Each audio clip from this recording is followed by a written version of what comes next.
What up? What up? Good afternoon, good evening, everyone, and welcome to another episode of Water for the Thirsty, the word simply, the word refreshing, coming to you every first and third Friday since 2014. Yeah, that means we're starting our 11th year. Tonight, we only have with us Courtney and Kenrick. Some of the others have other commitments, other places, but we're soldiering on into year 11. Kenrick, tell me a little bit about what you'd like about where we are at year 11.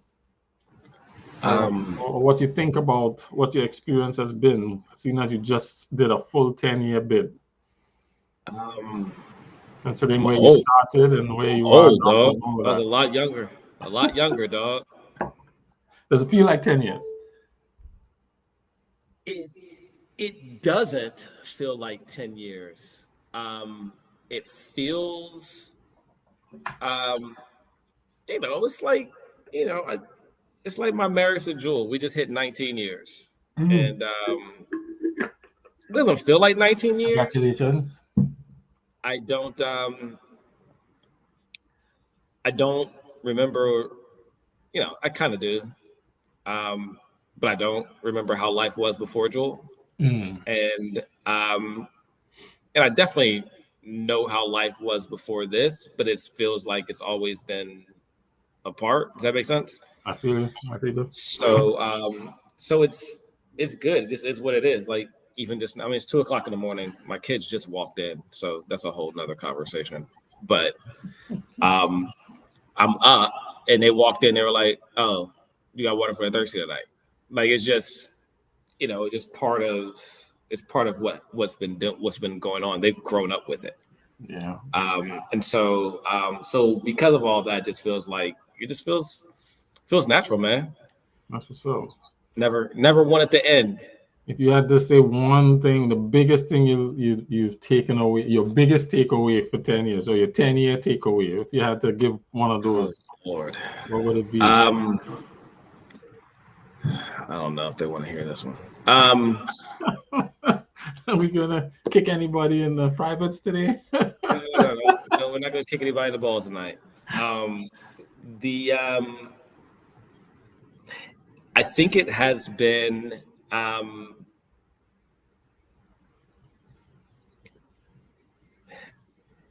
the consistency has been when reading the word, um, and as we kind of do it, we kind of dig into it ourselves, and we talk about it. We push back on things, we discuss it. Um, you just realize that it's complicated, but it's not, Hmm. um, and it's hardly simple, but it's pretty simple. Um, and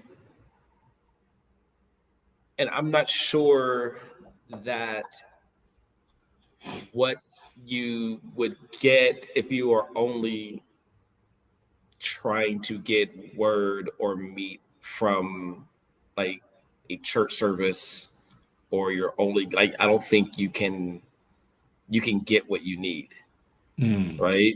Tell me more about um, that. Tell me more from about that. somebody. And then, well, I think the word, it's it's also, this cliche is kind of you want to understand it for yourself, but, like, in truly understanding it for yourself, you realize that some things aren't as cut and dry as you probably have been taught or once thought. Mm. Yet it is pretty cut and dry. Like, it's literally, it is pretty cut and dry. Um, and I think the Bible. I know you're gonna be like, so what? I mean, so um, I think, there are many times when we're in churches and whatnot, various religions, where we get caught up in the do's and the don'ts. What you have to show, what it needs to look like, all of these different things, right? Which I think complicates things. Um,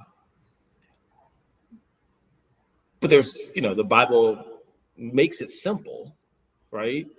in what's required, believing in the Lord Jesus Christ, you know, you know, do you believe that he came to earth and died for your sins and rose and is there? I mean, like it when the Bible, when you actually take away all the other things, it kind of makes it simple.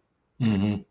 Um, but so I so over the past 10, over the 10 years, I guess, yeah, going into our 11th, it's really been the idea of really uncomplicating this thing. Um, and I was, we were literally having a conversation a couple of days ago with the girls. It was just like it's just really honing back in on lordship and what is it that what's the focus of this? Why are we doing this? Why are we here? What's our purpose? And so I think being able to get to that point has been huge. And then, and it changes your lens, gives you a different lens to look through Right. the rest of the world and your experiences and whatnot. So that's a long explanation. That's what's up, Courtney. How long have you been with us? You have to. Me, I think it's been about maybe 4 years. Okay. Give it Tell me to about what That's your it? experience has been. Yeah. because Just before the pandemic. yeah, because I think I started doing Bible studies over there at RPC probably like 2018. Mm-hmm. So, yeah, Did you ever come on the couch? nah, Physically, no. You never on the nah, couch. He's mm-mm. always been virtual. He's Yeah, been part of the virtual crew. yeah, Yeah. yeah. Because the couch ended February in 2019. We had our last thing. Yeah, yeah. Hmm. And then the pandemic, and then yeah. Yeah, It's been about 4 years now. Yeah. yeah, yeah. I was surprised. So even that, I'm like, oh, 4 years. It doesn't feel like 4 years. I'll say that. Um, just as Kevin spoke, it's I think it's become a part of my life, my lifestyle. My family knows the same thing. Usually asks me, "Is water for the thirsty?" And I'm like, "Not now, not this week, next time," or So it's been a dope experience. I think for me, just why I even came to Bible study in the first place was I wanted to learn a little bit more on my own. I felt like there was something missing. Like maybe I could have a better way for the scripture to kind of leave a deeper impression on me. Really wasn't sure how to get to that place on my own, and I think from studying and working with everybody, listening to all the perspectives, it's just been enlightening. It's definitely made the just approaching scripture less intimidating. I think I was always talking about that to the group, so I was like, yeah, I didn't, I was always hesitant to share things sometimes. I think I was just like, whatever I'm thinking is probably like a duh to somebody else, or, but it's definitely helped me to, guide me in the way to read. It's not the traditional way of approaching it. As Kenrick mentioned about just kind of like the religious rules, I think there was a way that I thought reading and approaching reading should be, and this, I was to say, this ministry helped me to break out of that. And again, with that kind of guide, I find myself reading, and as I'm reading, I'm kind of doing like I'm really like slowing it down. Like before, I was just like reading, I'm just going through the chapter. Now I'm like, first it was like, all right, I'm just looking at a verse a little bit longer. Now I find myself looking at just like words. I'm like questioning myself, like, do I really know what that word means here? So those are things that I find myself doing. Like I'm like, yo, how's that happening? But there's just that practice every day. Having that. You guys accountability partners. Like, all right, you know, I swear I read the same thing that you read, but you guys come with something else, and I'm like, man, I didn't even think about that. So I try not to, again, where we study about is not try not to come with our own preconceived notions, our own. I guess I shouldn't even say. My understanding of things now in this present day, this present time, and just apply that to what I'm reading. It's like I try to let the Bible tell me what it's saying versus me trying to tell the Bible what it's saying. Um, so yeah, man, this has definitely been something that has changed how I just look at the word, even how I receive the word. Go to places of worship, listen to their you know I just start to call it that, listen to a sermon, but I was like, yeah, I'm listening to your perspective on this, and I'm always just like, okay. Now that I've read through the word so many times, I was like, okay, all right, I know exactly where that is, what, and I'm like, okay, what did we talk about? So I'm always like that. What did we come up with? What did we talk about? Right, the As if same it was thing. right. Yeah, exactly. So that's what I find myself doing. So it's like I'm constantly thinking about what we are doing, thinking about you guys, and like, all right, what would they think about this particular passage, and what would they get from it? So it's like I almost kind of like have your guys' thought processes in my mind at the same time while it's going on. So it's been fun, man. It's been good to be vulnerable like this, to just share. I'm not necessarily looking to be right, but just sharing and just going from there. Got you. Mezozi, I see you. I see your note in the chat, but I want to ask Courtney, what's his 10-year takeaway? You had to 10-year takeaway. after 10, no, 4-year takeaway. So it's not, Yeah. what's your 4-year takeaway? Yeah, this is some of a major takeaway, one that sits with you like, yo, this has been profound for me personally. What would that be? What has been about it? You want me to take Mezo's comment while you process Yeah. that? All right. She said, when I first started attending, it was held online, I believe 1 week, and then in person 2 weeks later. I don't live there, so I feel disconnected during the in-person weeks. With it being more online now, I feel more part of it. I'm grateful because I always leave with a nugget or more that leaves me thinking beyond our meetings. I'm still digesting becoming kingdom focused from our last meeting. Please keep this going. That's what's up. I appreciate you sharing that, Mezzo. And yeah, we did have, well, since we started in 14, Karen, it was every first and third. So it was always 2 weeks online here, but we did also have an in-person session as well. So now all we have is the online session right now. But yeah, I'm glad you could be a part, and one day, hopefully soon, you'll join us on camera. Yeah. We're looking forward to that. How you feeling, Courtney? All right, my takeaway. It's not that deep for me. I mean, I'm really just glad to be a part of the group, and just contributing something. As we talked about, I love the tagline. I know everyone's not uh, able to see that, but let me just read that. I like when we have our um, when you send out the email. The first one, it just says, "Now is required for those who have been given a trust must prove faithful." So you also, when you have done everything you were told to do, should say, "We are worthy servants." Um, Etc. So I'm always just thinking about that. In humility, just trying to be a servant, just bringing whatever it is I have, whatever talent, whatever gift, you know, in this case, just my perspective. It can help somebody, So, and I always think maybe not tonight, but it's on the internet, right? So I'm always thinking, you know what, it could be 5, 10 years from now, somebody might go through this and think, you know what, I like what he had to say about this, so I like that perspective. So that's all I'm thinking about, what this will do when we leave it in the archives of time, annals of time. Like we'll stumble upon it. How will it help somebody else? So That's what's up.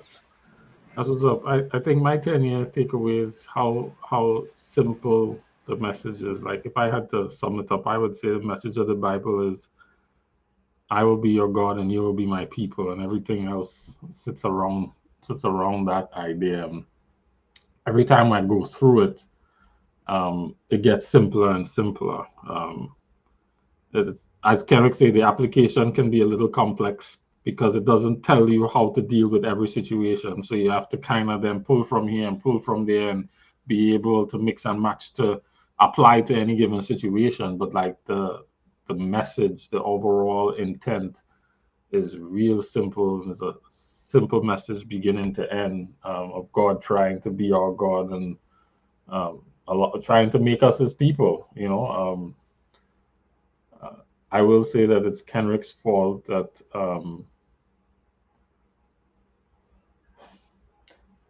it first is Kenrick and then it's Water for the Thirsty that sitting in church feels a little uncomfortable.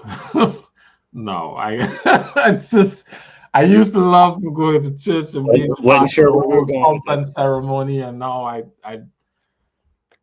feel inactive in church. I feel disconnected in church, and I don't mean that like from the people. I just mean the passive nature of worship service is a challenge for me.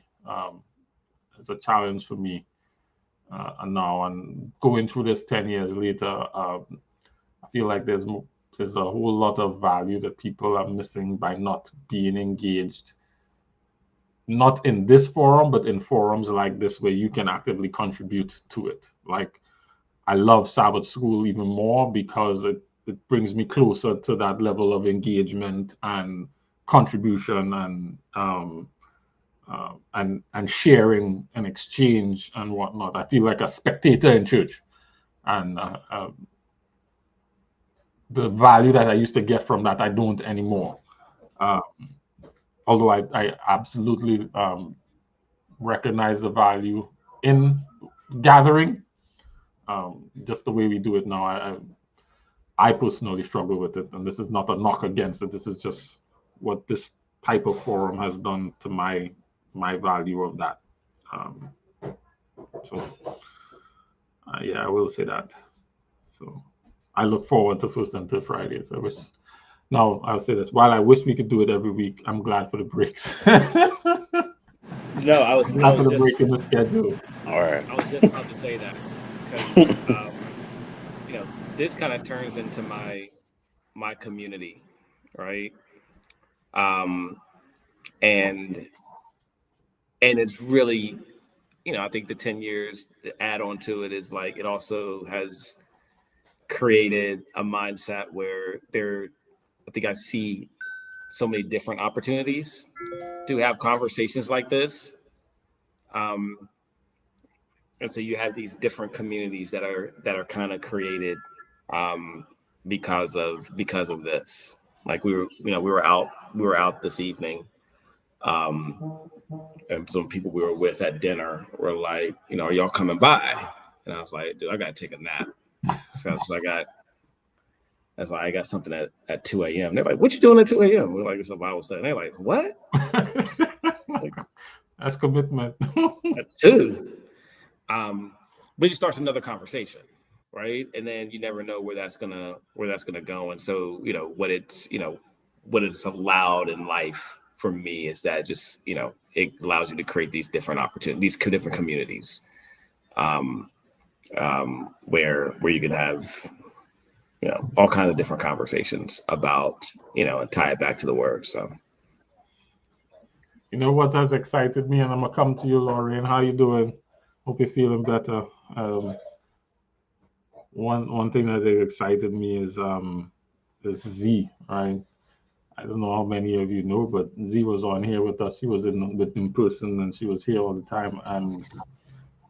And then she got tapped to lead a prayer group at her church, at her job, a prayer group at her job, and that turned into its own Bible study. And she took what she was doing here and started, expanding out there. And that was exciting for me to see that we were able to, contribute into someone enough that they were now no longer just a participant, but a driver creating their own space. So that was pretty exciting for me. One of the highlights for me of the 10 years.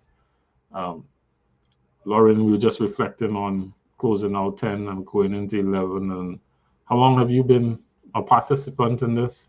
Even Mezo is saying she's been on since, she's been watching online. Tell us a little bit, for those who don't know, about your journey and what this experience has been like for you. I honestly don't know how long I've been here. It's I been remember how it started, but I know it hasn't been 10 years. I don't even think it's been 5. Yeah, it's been more. Oh, actually, no. Wow, yes. Yeah. Yes. I think we were still by Kimberly. Before 2019. So yeah. Wow. Okay. But yeah, no, it hasn't been 10. But the way it started, I was watching. When I was I'm gonna go a little back. So when I was a younger person, like a youth, I remember Pastor Paul Graham coming to Huntsville, Alabama, right? And I was like, I like his, I like how he was, his personality or whatever, and like, him describing and teaching or whatever. And so then I kind of like mentally followed him, like what church he was at or whatever. And so every now and then I would see like videos or whatever. And he started the 5 a.m. worship. Bible boot camp. Right. And so I was doing that in the morning. And then he said something about water for the thirsty Bible study. And I was like, what is that? Now, I love Sabbath school. But I always felt like Sabbath school was missing something. Because there was a whole lot of reading and telling, but not enough challenging and not enough room for you to like work through your thoughts and your feelings about what you're reading.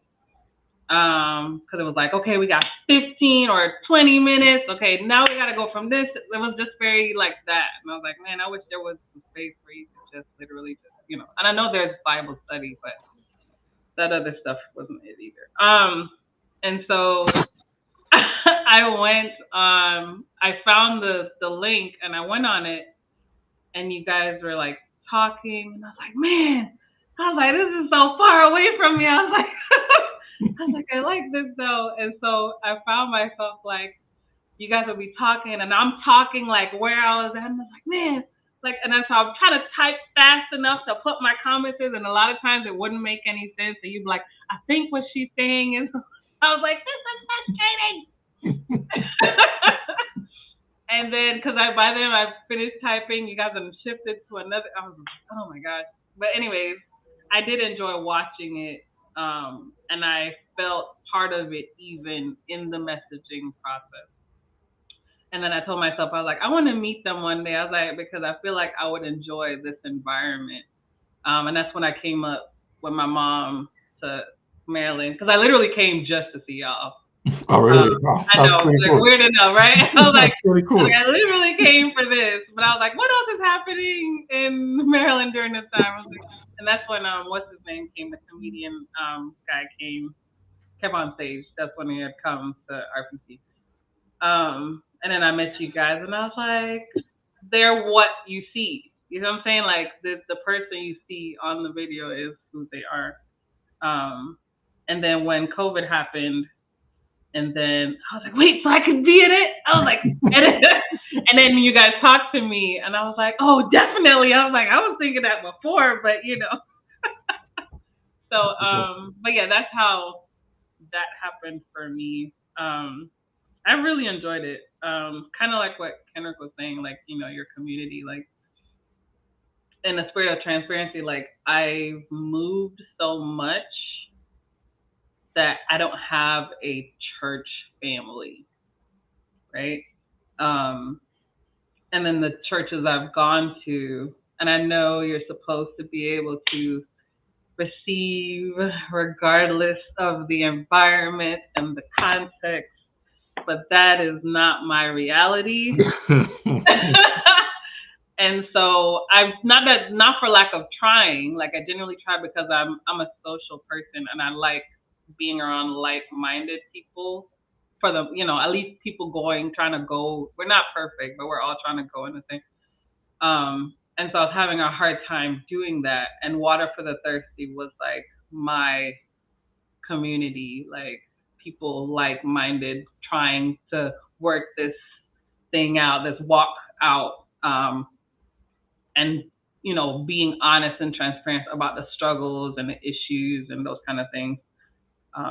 And I find it to be also very non-judgmental. For me, I can't speak for anybody else, but I find it to be very non-judgmental, which I feel is important because sometimes I have questions that I feel like are very like maybe perceived as like naive or like very idealistic perspective. Mm-hmm. And I have questions because that is how I think sometimes about stuff. And so I don't feel like I can't ask those questions. I don't feel like, oh yeah, you're gonna look stupid. I'm like, look, I just look stupid. It is. I'm glad you feel like that. Yeah. But yeah, it's like my own little, that's why I'm weirdly, I was like, I hope this goes for a while. Nothing lasts forever, but I do hope it goes for a while because this is, no matter where I'm at, it's still, you know what I mean? It goes with you wherever you're at. Yeah. So what's your takeaway? You had to say, after I look back, if I had one takeaway, what would it be? I know we're starting at the end, but yeah. Okay. My one takeaway.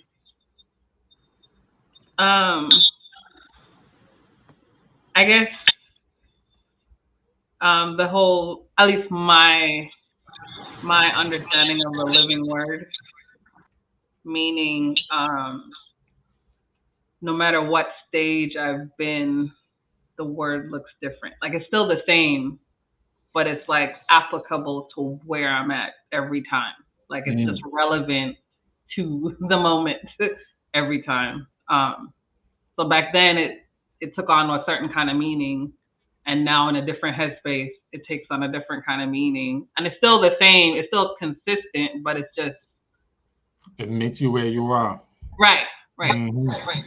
So that for me was one of the biggest takeaways. I'm not reading as much as I would like to. I've been trying to figure out how to get all this reading in. I'm not gonna hold you. Because like between work, parenting, school, like I'm read out, like I'm with you. But I do find I'm still reading my Bible more often, period. Even if I can't read everything. And I'm a curious person. I like to learn, so I'm always curious about what's being said and what's, yeah. Gotcha. Mezzo had said. One more. Okay, go ahead. And then, kind of like, I'm not here to convince anybody of anything. So like whether here or whoever's watching, like Courtney said, 10,000 years from now. However long ago, when it goes in the archives, in the capsule. It's just about like planting seeds and allowing the Spirit to do what He does best. Like, and then seeds are being planted within me as well. So it's not just me doing, it's also being planted. And it's making sure my ground is fertile to receive what, the Lord is giving me in the time at the moment. Yeah, that's what's up. I just want to pull in this note from Mezos.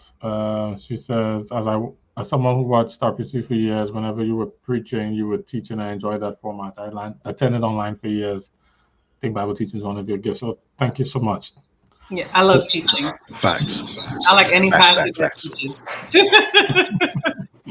Obviously, teaching the right stuff, but Gotcha.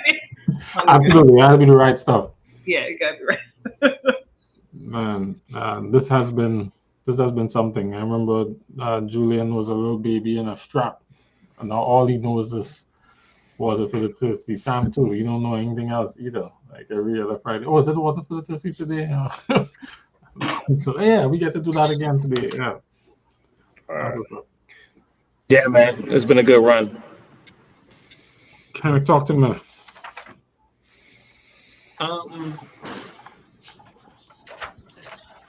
So Matthew 17, didactic discourse. Discourse, not Discord. We're not Discord. We're not doing any Discord here.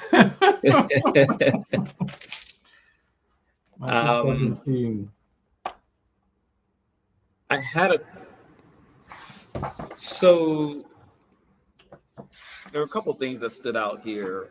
I'll just get into one. So I'm curious. So Matthew 17, verse 20. Well, I guess you do the whole thing. So 14 through 20. Okay. Courtney? All right, so 17, 14 to 20. 21. Okay. I don't see a 21 on mine, but... Sorry, another takeaway. Courtney needs to do an audible Bible or something. Okay, just throwing that. Yeah. At the rate Yo, we have I'm to ready. read, like, let's go ahead. I'm working on that. Need to put you in contact with somebody to do audio voiceover work, because yeah, for real. I'm here. You have a gift, brother. You have a gift. I mean, you sent me the link. I just need to sign up for the class, but I'm gonna do it for real. All right, that's what's up. Yeah, you put me to sleep often. I put you in my ear. That's a compliment. You put me to sleep. As a compliment. For sure. Joe will be trying to talk. I'll be like, shh, Courtney's talking. Said it's the Lord. I'm just reading the word. It ain't me. All right. So 20 to 21. Okay. I'm gonna read from 14 and 21, right? So this is from what's this version? Get that. The contemporary English version. All right. Jesus and his disciples returned to the crowd. A man knelt in front of him and said, "Lord, have pity on my son. He has a bad case of epilepsy and often falls into a fire or into water. I brought him to your disciples, but none of them could heal him." Jesus said, "You people are too stubborn to have any faith. How much longer must I be with you? How do I have to put up, or why do I have to put up with you? Bring the boy here."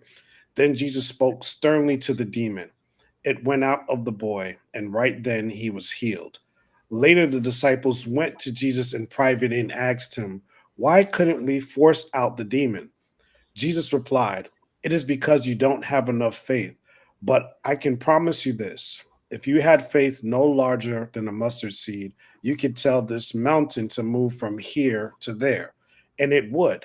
Everything would be possible for you." Mm-hmm. Talk to him, Kendrick. So, how do you know? How do you know when you have enough faith? Is it only when, like, because it says the mountain could move? How do you know when your faith is not enough? Because they clearly didn't have enough faith. He told them. How are they to know that?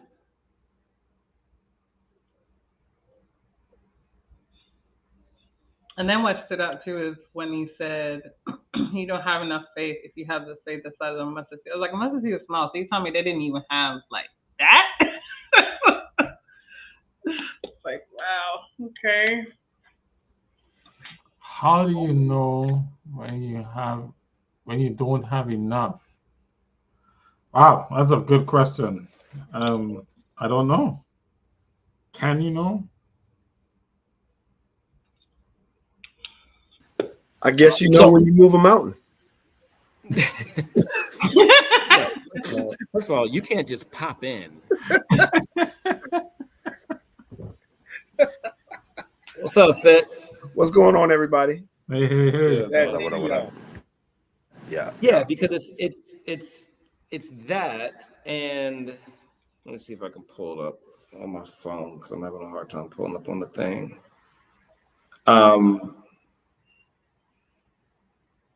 What was it, 17?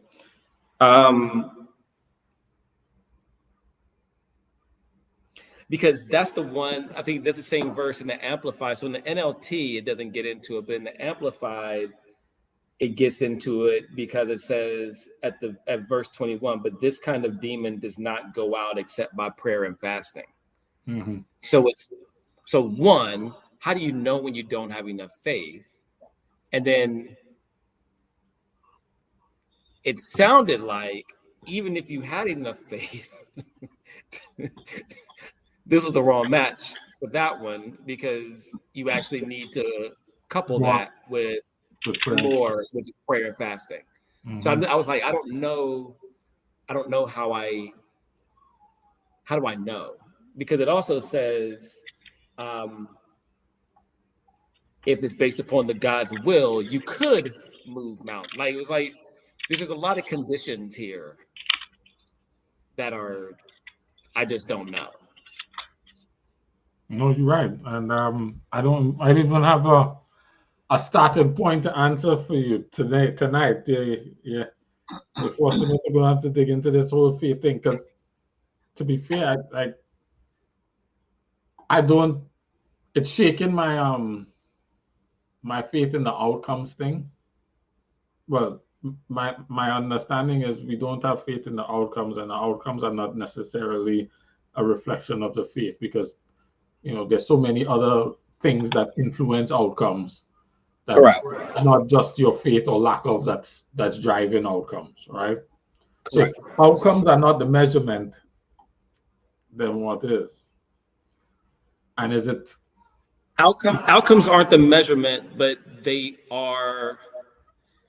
outcomes can be used as a measuring stick, or like because it goes back to what was it? I can't remember if it was something we read the other day. When they were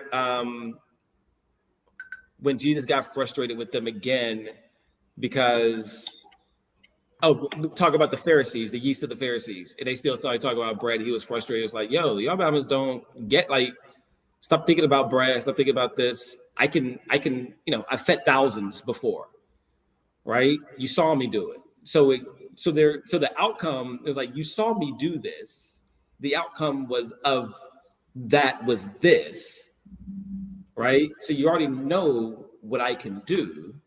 So that's a measurement of outcome, right? That you're using I've done this happened. So why do you think I can't do it? And why do you think I'm talking about that right now? Because I can do all that. Courtney, do you remember what we said faith was the other day? It was confident something. Do you have that in your notes?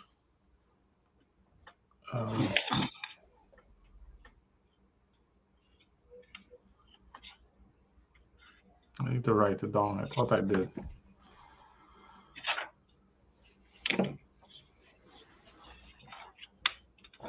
I think your level of doubt indicates how much faith you have. I remember we had that conversation when it came down because it was the same chapter. It was with the lady who met Jesus and was talking to him about when he was like, take the scraps from the table. Mm-hmm. And it was I think it's the same chapter that Peter Walked in the water. walked in the water. We were contrasting much faith to little faith faith, and all that yeah. kind of stuff. Yeah. Yeah. What made her faith great? Yeah, that was Matthew 15.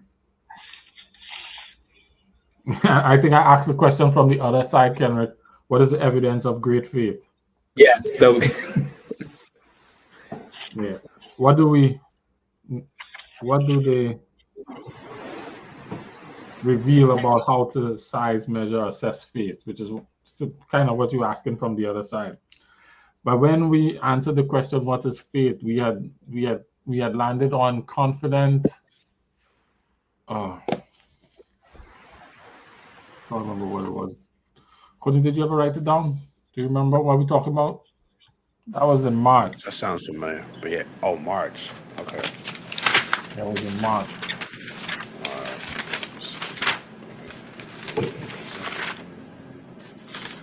I have something from March 17th, but I don't know if that's the same conversation. Go ahead. Believe he can, believe he will do what he said, believe he knows what's best.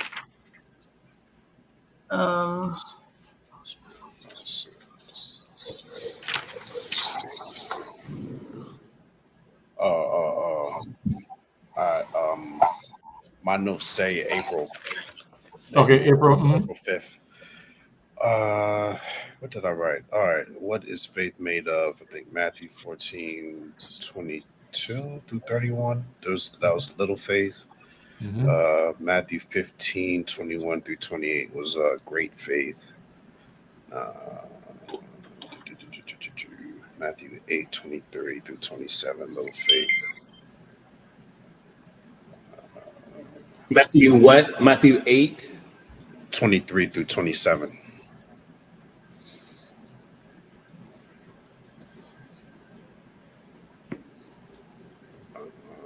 Okay, Matthew 8. Let's open up a little. 8. Yeah, that was the boat. Mm-hmm. Okay, so the other one was we did 15. So 14:22 to 31. 22. That was again Jesus the walking on water. What about Matthew 21:21? 21. Do you have there any statements that we made about when we was defining what faith was, the working definition that we had? Great faith measured by its disadvantages expressed on behalf of someone else's need.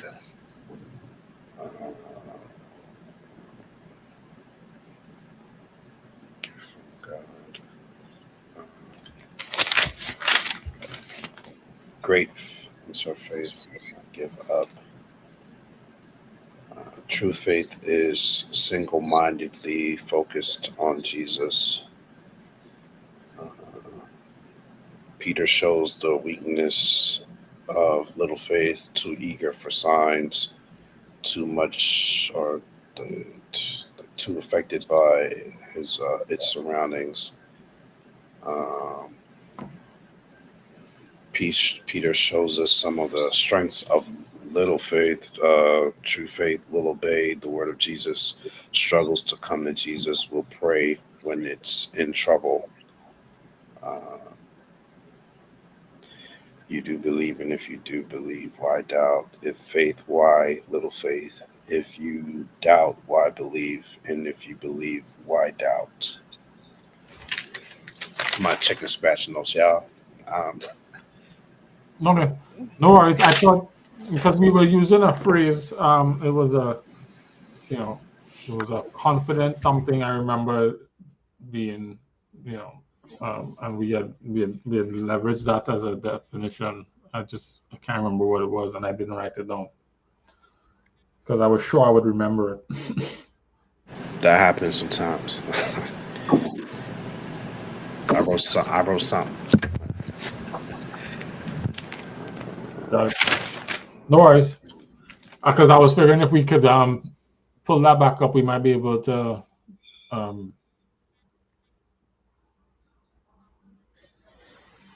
because it was something about the confidence that we have in what's possible.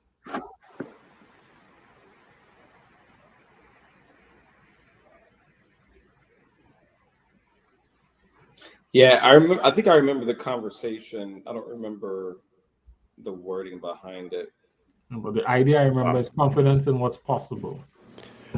All right. So how about we take another approach? What does prayer and fasting demonstrate? Demonstrate reliance. Reliance not in myself, but in some power greater than me. Mm-hmm. So this is just reliance on God, this dependence on Jesus, and then maybe even an earnestness. This is something that you're showing that you really care about it, or I should say, passionate about the thing that you are praying about, the subject, or the object.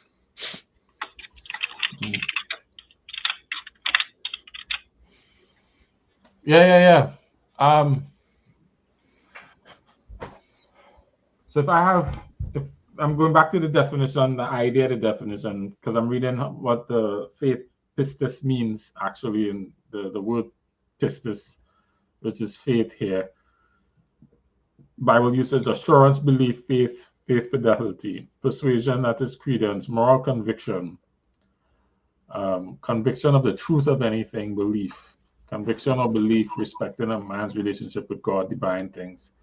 The word that keeps coming up here is conviction and belief. All right. So I remember us talking about in the confidence that we had. In the two stories that we had, the lady with great faith and Peter having little faith. We kind of extrapolated, if I remember correctly, that Peter didn't have the same level of confidence in what was said to him, or in what Jesus said, "Come out on the water, you can do it." All right. He didn't have as much confidence as the lady did, and we were assessing the size of their faith based on their confidence in what they believed in, or their conviction about what they believed in. The lady in the story who had the great faith, her actions demonstrated her conviction. Yes. Her refusal to give up, her pressing Jesus, what she heard about him, what she believed to be true. Yeah, conviction of what you believe about what you believe to be true. Peter didn't have the same level of conviction because when the storm and waves came, he kind of looked away and became afraid and began to doubt. So his conviction level wasn't as high. So I guess if we could work backwards from there into Kenrick's question, I guess the only person who could assess your little or light faith is you, and your conviction level.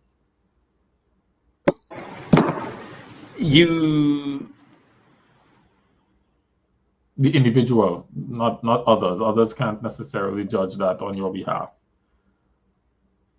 Is what I mean. But you're saying, so in this particular situation, the disciples could? I would believe that they could, yes. So then if that's the case, would they know that they didn't have enough when they were doing it?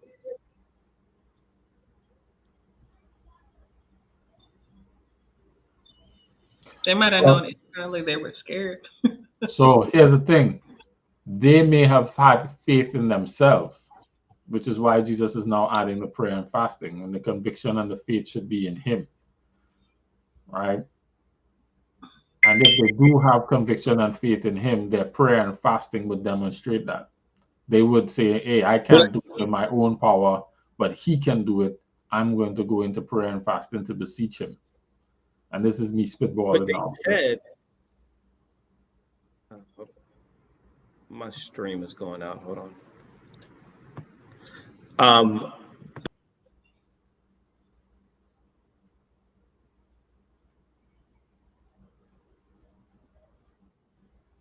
I think this is a hard conversation because I feel like when we talk about faith, or when I've heard conversations of faith,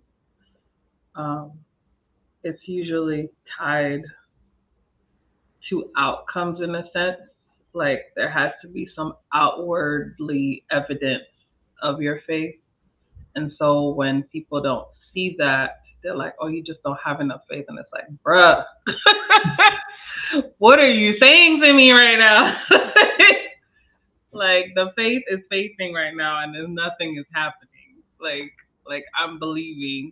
So I think it's a tricky question for me. It is tricky because you're right. That's what I was saying. It challenges measuring. It challenges the whole idea that we don't have faith in outcomes. We have faith in God to do or to be what he said. Right. But verse 20 is Jesus telling them you don't have enough faith. Yes. But I have some. Small. And You don't have if enough you had conviction. faith, Yeah. Yes, you don't have enough conviction. Mm-hmm.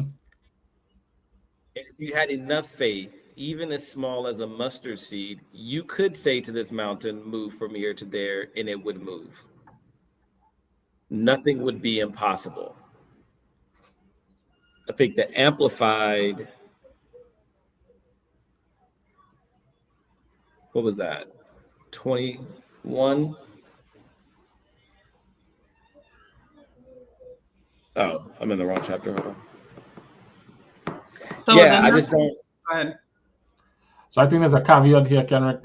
One of the caveats I think here that Lauren is pointing out is that, first of all, this action has to be in God's will, because I know Jesus had a whole lot of faith, but he still couldn't avoid the cross, right? Correct.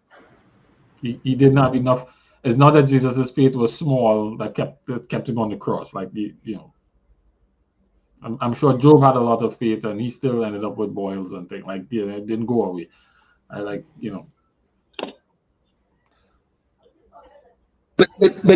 it was God's will because he did it. He did what? Cast the demon out. His faith didn't get him off the cross. No. I'm saying, but we know that. I'm going back to 17. Okay. So it's we know it was God's will because he did it.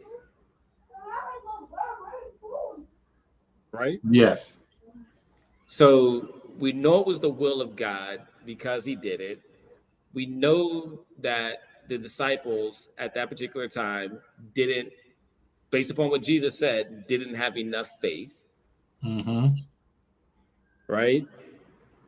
And we know that in this particular case, the faith may not have been enough to even do it, even if they had enough faith, because this particular demon required prayer and fasting too. Correct. But let's go back and say, let's change just for having faith to faith in God. I'm reading verse 19. Why couldn't we drive out the demons? Okay. All that Jesus did, he did not just in concert with, but at the behest of and leadership of the Father. He wasn't like just doing things on his own. Okay. And while he was the one doing it, it was the Father working through him to do it, right? And he never was like, well, I did this. It's the Father did this, right? And Peter and them didn't start having that same kind of power till they started having the same kind of posture. The way this story reads, and if you go back, Jesus was up on the mountain with the other disciples, and these disciples had got a little bit of power and was out trying to show what they could do, right? And they run across this one situation that whatever little bit of power was given to them was insufficient to do. And what they failed to do, and when they ran up against a situation that their power that they were granted should have allowed them to do, what they failed to do was go further to the source and spend more time with the source to have the source, intervene or go beyond, or at least show them what the next step is. Right? And Jesus appears to be admonishing them, hey, if you have a certain level of faith, you could do anything, but it's faith in his ability to do it, right? Not in yours. Mm-hmm.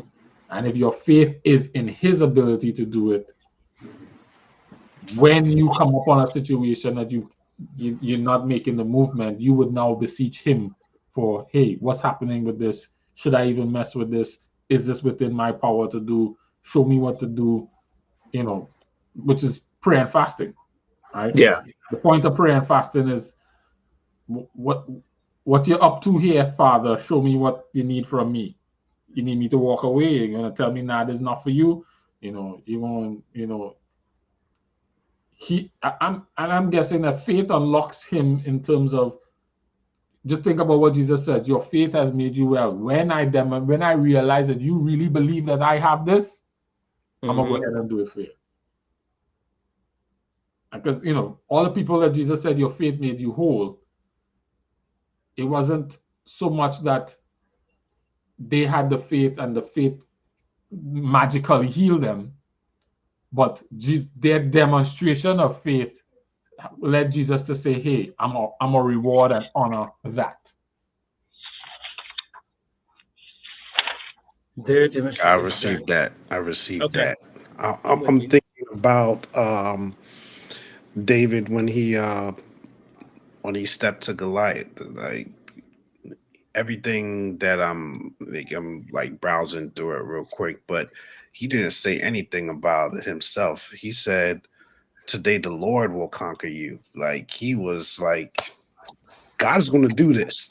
Like, yeah.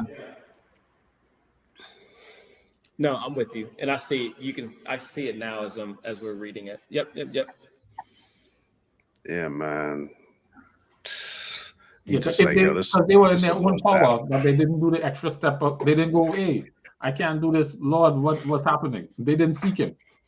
Yeah. They rested on their laurels. They rested on what they knew. They were comfortable in the little bit of power that they had. And maybe that may have been enough for another situation. But if their faith was in him at the right level, right? Mustard seed in him, not in themselves. That should have led them to prayer and fasting. That should have led them to beseeching and seeking. What power was granted unto the disciples? Let's go back a little bit. Hold on.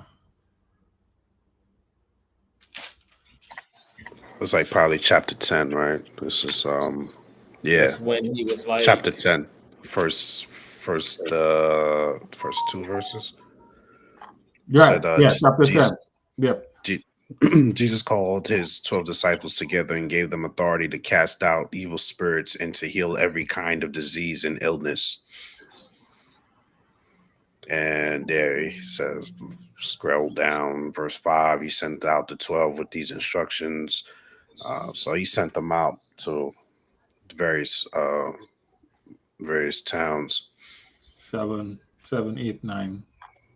Yeah. Yeah. Go and announce to them that the kingdom of heaven is near. Heal the sick, raise the dead, cure those with leprosy, and cast out demons.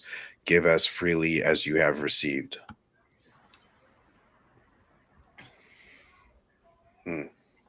So is there room for outcomes though? Like Absolutely. as an indicator. As an indicator, maybe. But remember, we are still going on behalf of someone. So he may have reasons why he don't, that child of mine is tired and I want them to rest. Right. I could come in and Correct. heal them, but I don't really care to do that right now. And you could have confidence in my ability to do it, but I must say no. You know what I'm saying? But if I'm in prayer and fasting, I'm gonna get that response, right? Yeah. Maybe.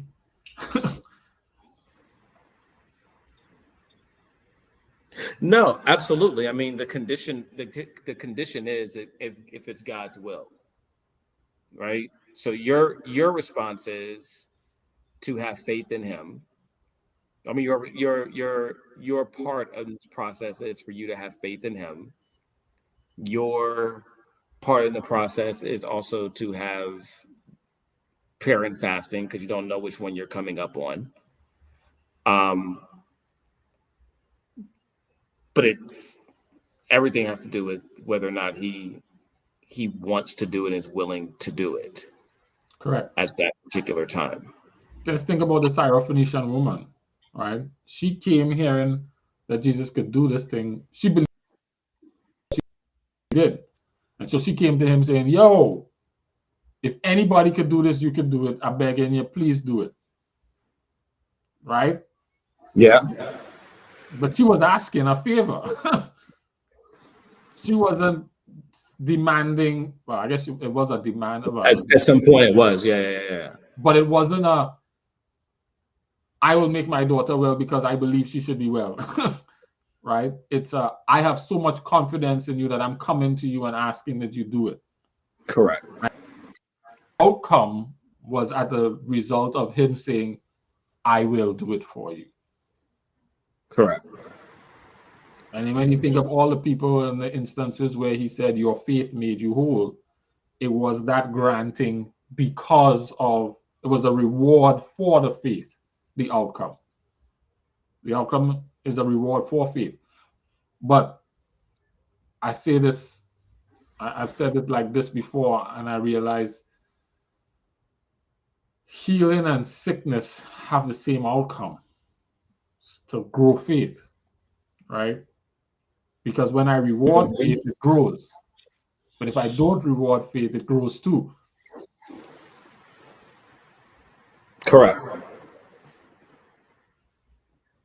And sometimes I don't grant in order to grow your faith. But that's why defining faith as the conviction of and confidence in what God said he was going to do and in who God is and what he said he's going to do. Let me ask. And what he's capable of. Okay. Let's add all three. Who he is, what he said he was going to do, and what you know he's capable of. It's that conviction that leads us to that place of request.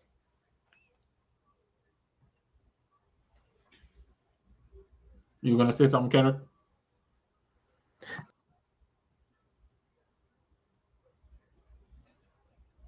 He's frozen.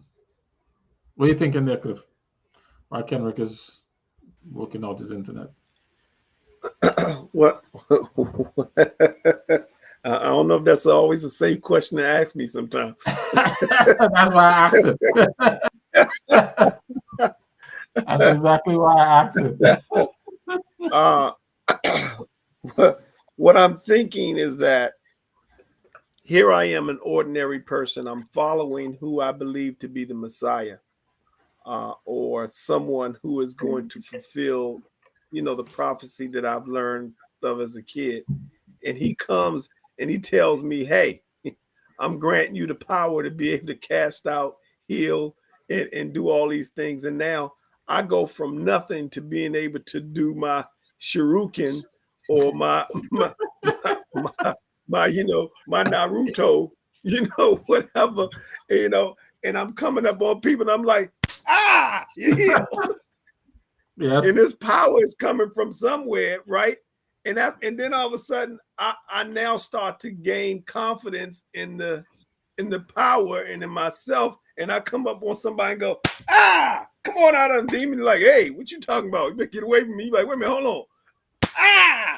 Where's the power at? Yeah. Right?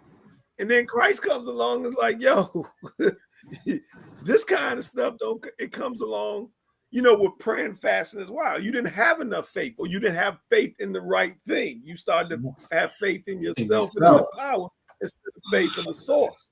Correct. So this comes with prayer and fasting. So now I go from having something, being able to, shoot water out of my hand or fire out of my hand to back to being normal again. Well, no, you still have power. I got you. But you didn't have faith. Yeah. Yeah, but your power wasn't rooted in faith. That's where I was. That's what when you ask me what I'm thinking, that's the that's so let me ask you a question. Had they had cast out demons before, though, right? I'm assuming. Before this? No. This is the first time? So there's a lot. According to this, the verse before, Jesus was the one doing all of the casting and whatnot. Verse 9. It reads as if Jesus was the one doing all this stuff, and then when he called his disciples, he gave them this power and training them. Remember, he's teaching them, so he's showing them first, and he gives them power and sends them to go and do it. But that's chapter 10. Correct. Before we get to chapter 17, I'm assuming that they have cast demons out. Yes. Which then leads is that where you're saying, Cliff, to where it's like I've been doing this, right? Yeah. Okay. Yeah.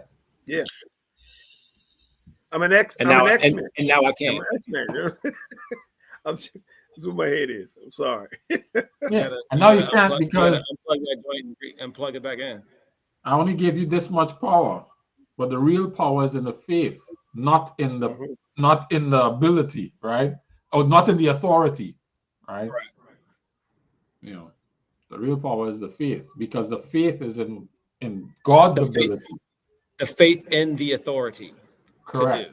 In his authority, not the authority that you've been given.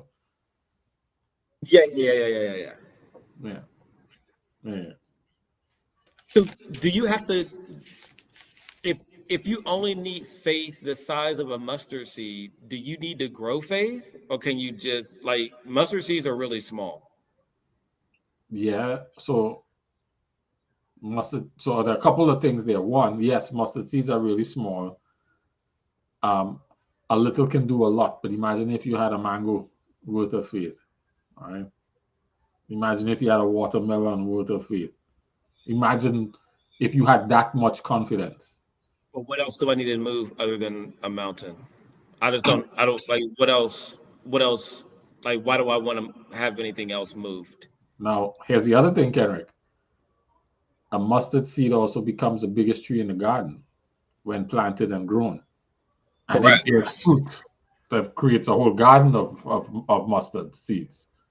So the idea is that, you can start, once you start off small, you now have this power pack pill that is now potential when grown to become this big, huge thing. So if you have this amount, that amount we can, the Bible is big on multiplication and growing. I mean, that's how we start out. Go forth and multiply. So how do you know? So I always have this thing I say, always consider the source, right? And this is just in daily living. Like somebody tells you okay, consider the source. Where did it come from? So thinking about this,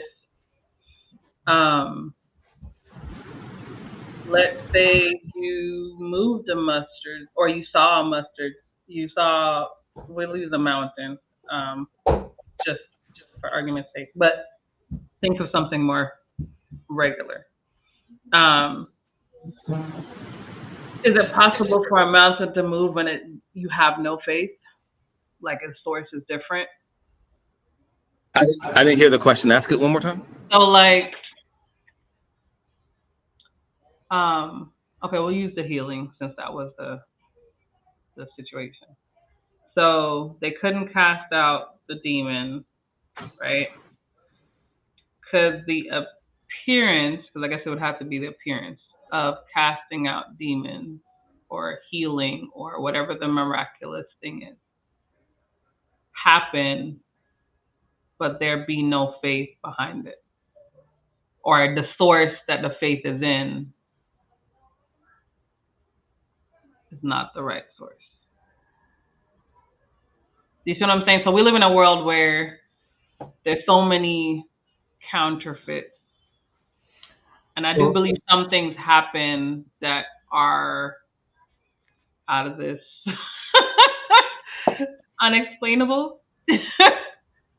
So for those watching, it could look like, oh my gosh, them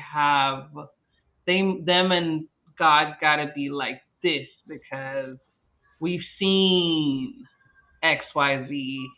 We've seen, you know what I'm saying? Like, how do you?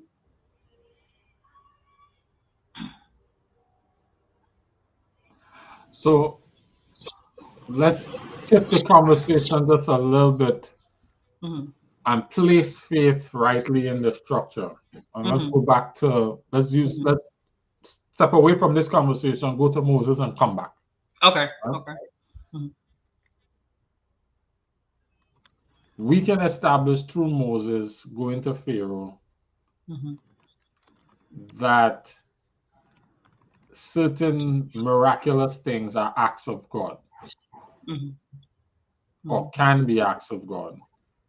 But there's a certain power element that can do these same things that we would consider acts of God that are not from God.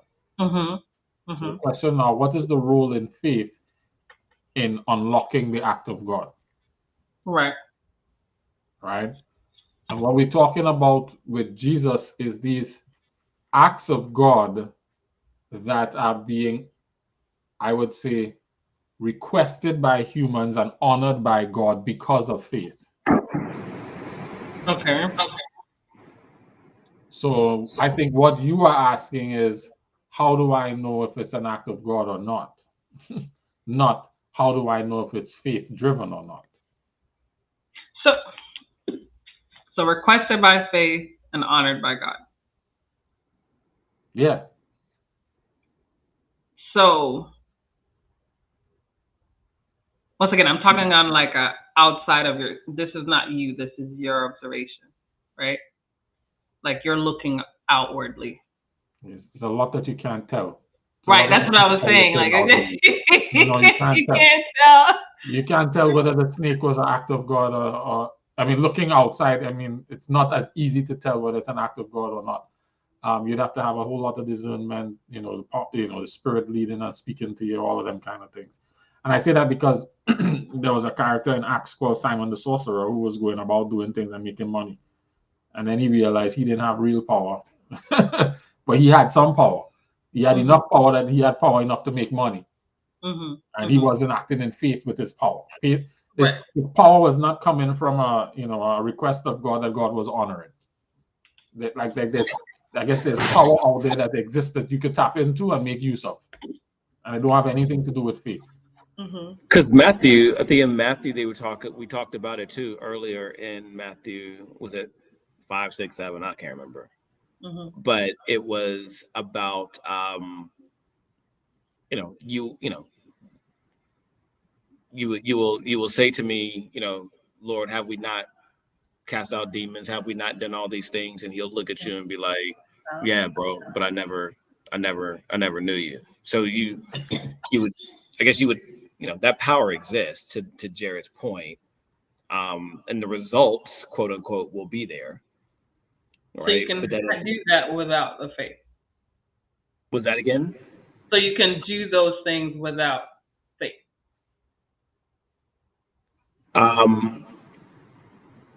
Well, Yeah, I mean, I guess And I based think upon go ahead, Kenneth. how the let me see if I can find it. I guess based upon how it was written and is read, you could do it without faith. I mean, And I think that's where I'm. the magicians in Egypt, they Right. turned their staffs into snakes too. Correct. They turned the Nile into blood too. You know, which is why Pharaoh didn't pay them no mind as coming from God. But keep in mind, faith in God is confidence in His ability, in His character, and in His declaration. Right, and those things lead us to act in a way that demonstrate His power or access power from Him. Just think about the instances of faith. The Jairus did not heal his daughter. Jairus's faith in Jesus' ability to heal his daughter led Jesus to heal his daughter. Right? When Jesus raised Lazarus from the dead, just look at what He did. He said, I'm saying this out loud because I know you hear me. So I'm asking you to act now, Father. And then He spoke and said, Lazarus, come forth. Right? So these are things that God is doing and leveraging the faith or rewarding the faith of individuals in granting those requests.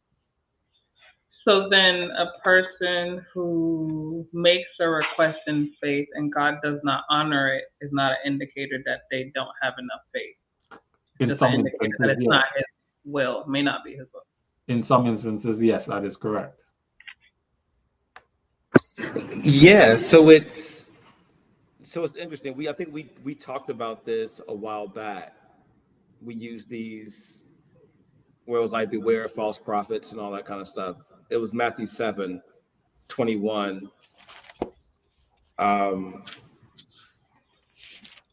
Not everyone who says to me, Lord, Lord, will enter the kingdom of heaven, but only he who does the will of my Father who is in heaven.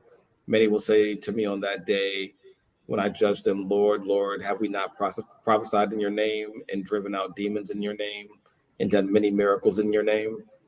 And then I will declare to them publicly, I never knew you. Depart from me. You are banished from my presence. You who act wickedly. There's a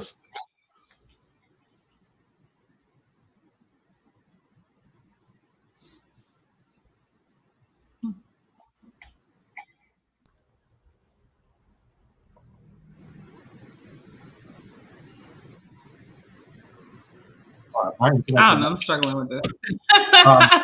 Can you go to Acts 19?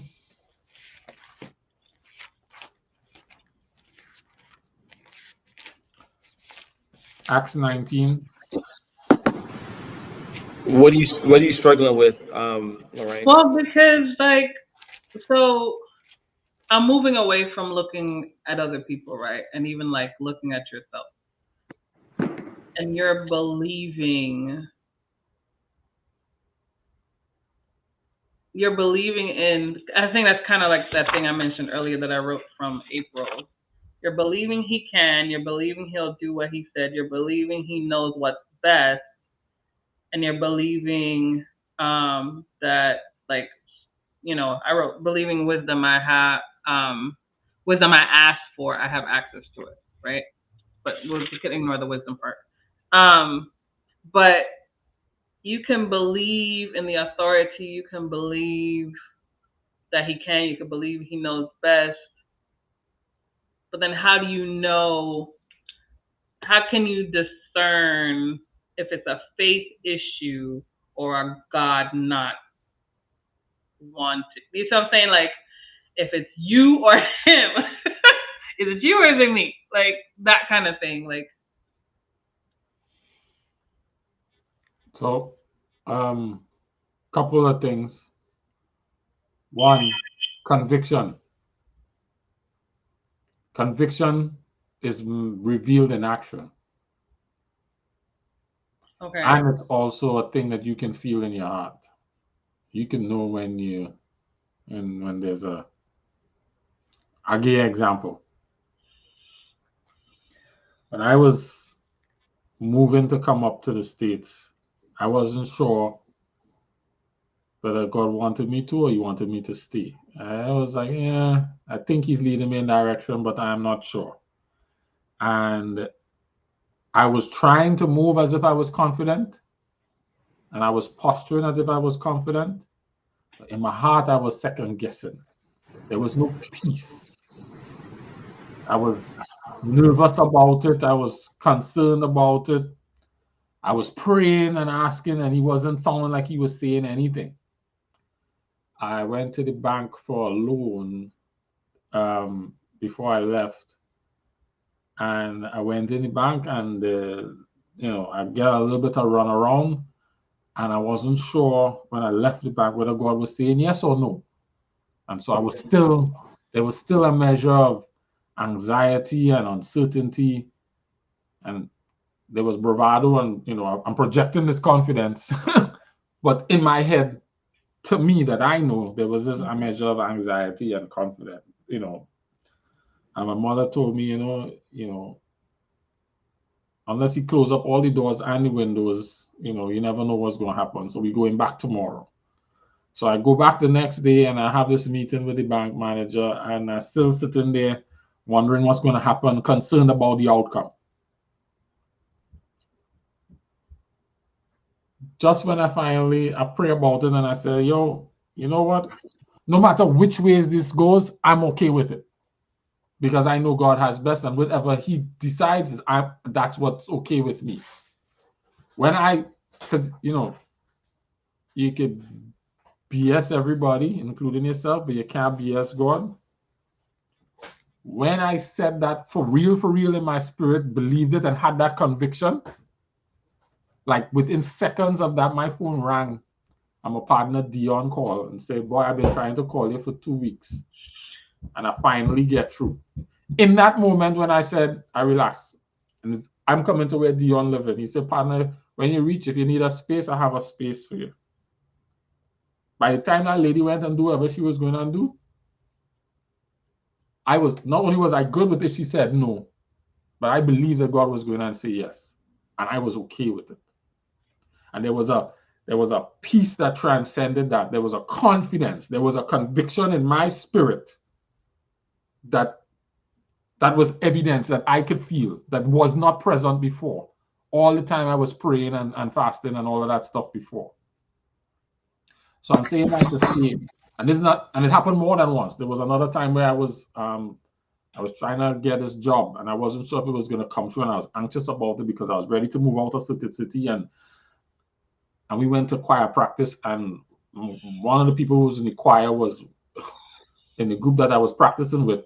She worked at the place and she worked in HR, and she knew coming into the meeting what the answer was. I didn't know. I was still anxious about it. We prayed about it, and then I recall that experience, and I said, you know what? I'm gonna just be done with this. I am gonna stop worrying about it, trying to control it, trying to measure the outcome, trying to see what the outcome is. I know that God could give me this job, and if he gives me this job, great. If he doesn't, good. I trust him no matter what. And when that was true for me in my spirit, like true for me, not just something I was saying, because we just say those things and then still worry. But when I let it go, I was like, yes, whichever way you go, I was good with it. The prayer ended, and she got up and said, oh, by the way, Jared, you got the job. Like within seconds of that peace. So I will say it's an internal assessment of whether you really have that conviction about what he said he's going to do. And sometimes that conviction is measured by your actions, the actions of resting, the actions of peace, the action of continued prayer, the action of it's the action that demonstrates the conviction. And that is personal and contextual to each situation. Sometimes that action is more prayer. Sometimes that action is whichever way it goes. Sometimes that action is get up, I'm going to go and apply for the job, or I'm going to just walk in here.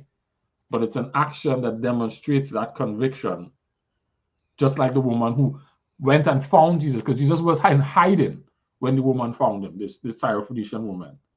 And she came and she begged him and she wouldn't let him off the hook. Her actions demonstrated conviction. Contrast that to Peter, who did come off the boat, but then when the storm came, he started watching around. His actions demonstrated his lack of conviction. And that's personal. I don't know that you can measure that for somebody else, but you can measure what your conviction level is for yourself. I was able to measure it for me. I know I was saying all the right things before, but didn't actually believe it. I didn't actually get to that place of this is true for me, because I was still holding on, still worried, still anxious, still. I'm going to take Mezzo and then come back to you, Lauren, to see what your thoughts are there.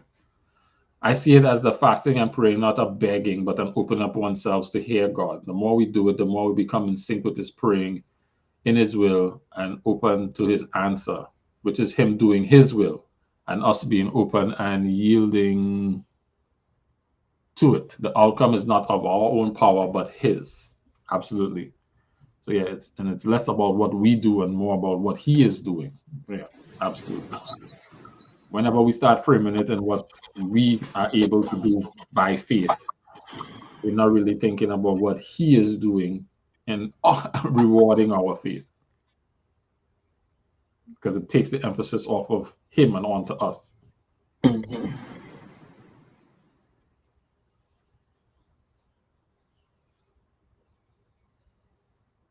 So what if I pray and pray and pray and believe and he says, nah, I need you to stay here a little bit longer. This is not your time yet. So would you say in your situation it was about no longer doubting, because you said, worrying, whatever, and you were like, look, whatever happens. What it was I trust and have faith in his will for my life and his wisdom about what's best for me. Mm-hmm. I have faith in that. I want this, but I have faith in that. Mm-hmm. So no matter what happens, no matter what the decision is or the outcome is, it's going to be a reflection of that. And I'm okay with that. Sometimes we want what we want so much, we're not okay with what he wants. Okay. We don't want what he wants over what we want. We just want what we want. This is why we get tired in our outcomes. I like to add to that too. Sometimes we want it to happen a certain way. And it's like, God, I'm not saying that it's not going to happen, but he has a different way of taking you to that destination. Yeah. As Courtney's pointing out, is Daniel 3:18. The God I serve has the ability to save us. But even if he doesn't, we're not going to bow. That is demonstration of faith. That is conviction. And that is also putting yourself at the mercy of God to decide and being okay with it. That's why that is faith. And that is why that is great faith. Yes. Those very words. Even if he doesn't, we're okay with it. So how is it that, maybe this is more of a rhetorical question. How is it that we can have that level of faith in other things and not him?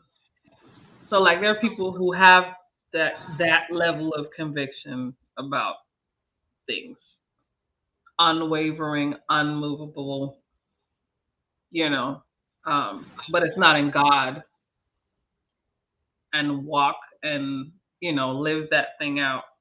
And me, don't have that level. Like, like I still, like the verse I said earlier, Matthew 21:21, like says, have faith and do not doubt. Like, I don't think there's a time I've ever not doubted, but I think I've had points where it was almost like a throw your hands up, like whatever. It's like, okay, God, whatever. Like, do what you gonna do, because I guess it's part of it. Saying it out loud, it's like part of me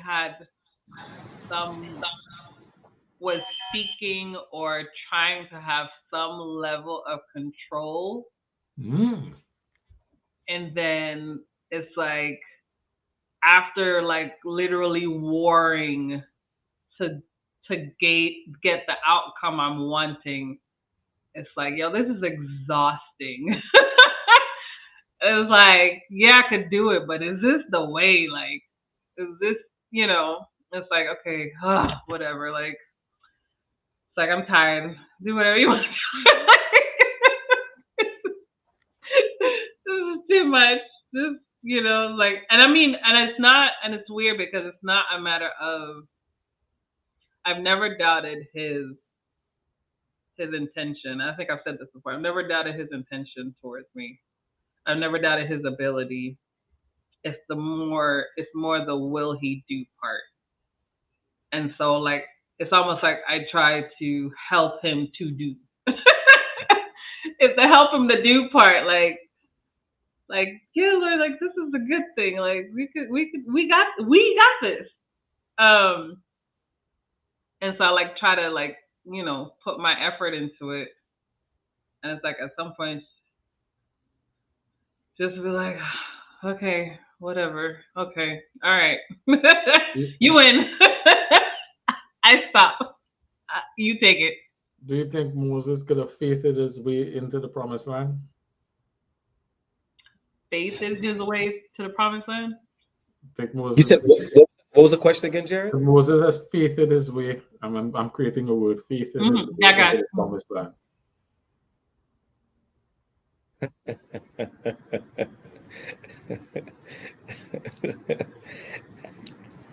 I'll jump out there. Yes. Tell me more. Oh, I thought it was full of rain. Oh, well, I mean, it was rain, but everybody could answer. But I'm interested in hearing what your thoughts there, Cliff. I mean, not to make it long, but I mean, everything about Moses was him growing his faith and learning how to grow his faith in God and being able to trust in God. And even in the end, when he disobeyed and God told, can you imagine that? That I did everything you told me, put up with all these people, and then you're going to tell me just because I did this, I can't even go over? Yeah. Okay. Denied. I know now that whatever your will is for me, it's all right. And that's the faith that Moses had. Mm-hmm. Where God told him, don't ask me about this again. This not happening. And Moses was like, all right, cool. In the past, Moses had said, Lord, what about this? Can we consider that? And Lord like, yeah, you know what, Moses? I'm going to give you that. But then there are times where God will just say, nah, this is not what I'm doing. This is not what I'm doing. And you can pray even David, when Bathsheba got pregnant the first time and the child got sick, right? And David prayed and he fasted and he prayed and he fasted and he prayed. He had confidence that God could heal that child. And then God said, nah, not this one. And when the child died, he picked up himself. All right, God, and he's going again. All right.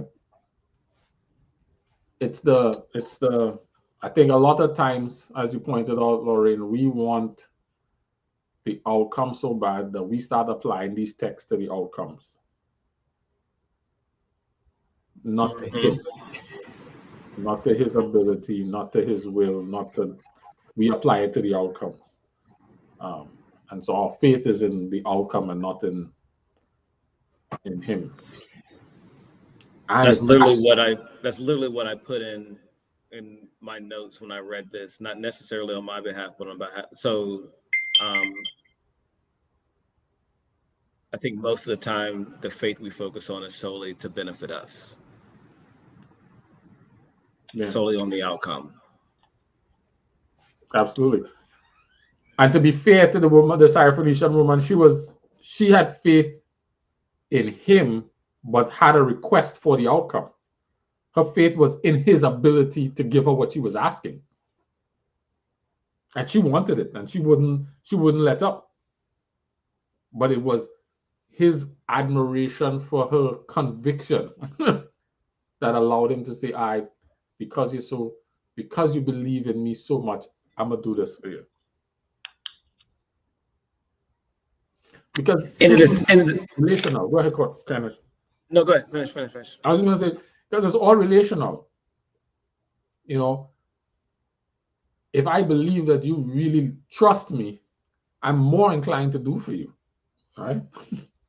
I mean, just think about any relationships. Somebody really, really trusts you to do something. How inclined are you to let them down?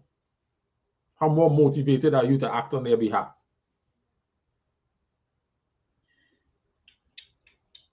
Think about your children. They know if I need something, I had to come to you. But you working all kinds of things in your mind and going, I can do this for you. I can do that for you. And if you really give you a stone, well, yeah, you ain't really giving us. Well, I guess I give you hops instead of sliced bread.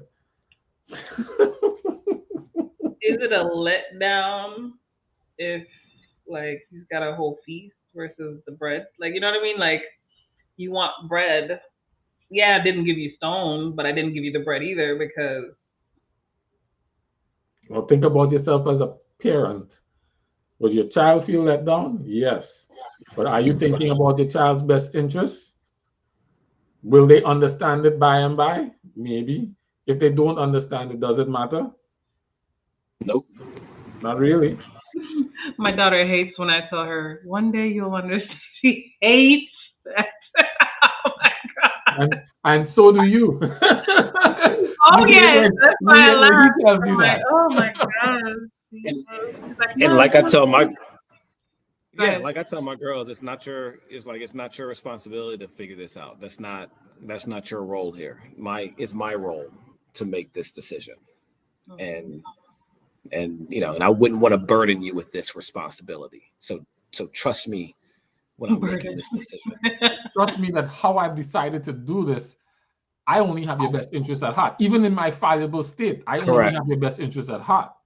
Correct. I'm not looking at today. I'm not looking at tomorrow. I'm looking at a year, 2, 5, 10 years down the road. Yeah. What will serve you best now? You could want candy before bed or want to skip brushing your teeth, but I'm thinking about the habit building for when you're no longer with me about brushing your teeth, right? Correct. With your funky breath. And God doing the same thing. And here's the thing. He's doing it in a way that in time when you come up later, you realize, oh, he knew what he was talking about. Now the next time he tells you something, you're more inclined to believe him. Daddy knew what he was talking about. You see it all the time in the movies where you get this, this parental figure who took this position and the child didn't understand and went to bucket and then end up getting in trouble. And then the father come back and rescue them, and then they show them and it's like, oh wow, yeah, you knew what you're talking about. All of a sudden, the next time the father tell them something, they're more inclined to listen because they know the father know what he's talking about, had their best interest in heart, and they just didn't know any better at the time. Mm-hmm. Because he's trying to develop a relation. He wants us to trust him. He wants us to believe in him, and he wants us to believe that anything that he's doing is, in our best interest. So when people, sorry, go ahead, Karen. No, go ahead. No, I was just saying. So when people, I know there's no one answer to this, but when people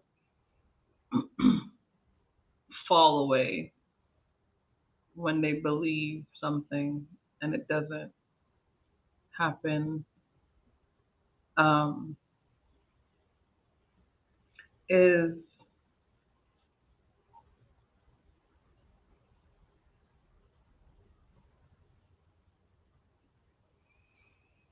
I don't know. I guess there's a piece missing in that sense. There has to be a piece missing in their faith for them to fall away. Absolutely. Think about this. The Bible says we are saved by grace through faith. Faith allows us to access grace, right? That God brings us salvation, right?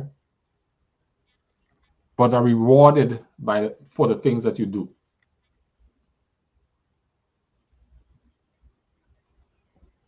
He says, I reward them, each one according to what they have done. Because your actions reveal your faith. Your actions reveal your confidence, your conviction. And if faith is about conviction in God's character, His word, and His ability, right? Trust in those things. Then can I really let you live for eternity if you don't demonstrate and have strength in that ability to live? Trust in my character, my ability, and my word. That's not relational.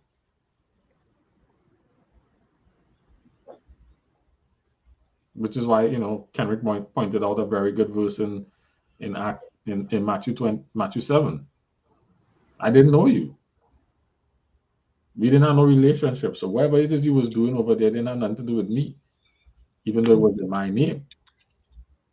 Because if you had talked to me, you probably would have been doing something else.